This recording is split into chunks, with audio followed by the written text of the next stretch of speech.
Il peut arriver qu'une offre de rachat soit lancée sur les actions que vous détenez. Le prix offert est généralement bien supérieur au dernier cours de clôture. Après une telle annonce, l'action grimpera donc généralement fortement. Faut-il vendre ou mieux attendre? Il n'est pas rare qu'une action reste 10%, voire plus, en dessous du prix offert.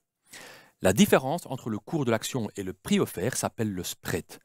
La taille de ce spread ou différentiel est déterminée par plusieurs éléments. En effet, il peut toujours arriver qu'une opération de rachat échoue. Les régulateurs interdiront une opération de rachat si elle entrave la concurrence. Les gouvernements refuseront aussi de telles opérations lorsque la sécurité nationale est menacée ou lorsqu'une entreprise essentielle tombe entre des mains étrangères. Il est également possible que le candidat acquéreur se retire, bien que cela soit passible d'une lourde amende.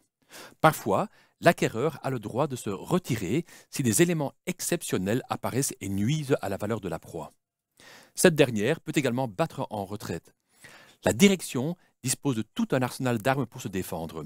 Elle peut instaurer une pilule empoisonnée, vendre des actifs intéressants ou trouver un autre acheteur.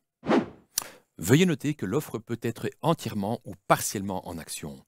Dans ce dernier cas, le cours de la proie fluctuera avec celui de l'acquéreur. La valeur temps est également importante.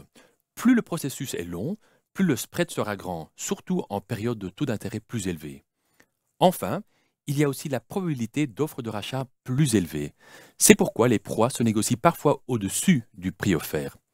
Dans notre analyse, nous revenons sur certaines offres d'achat à Wall Street et de la stratégie à privilégier. Découvrez-le sur notre site investisseur.be.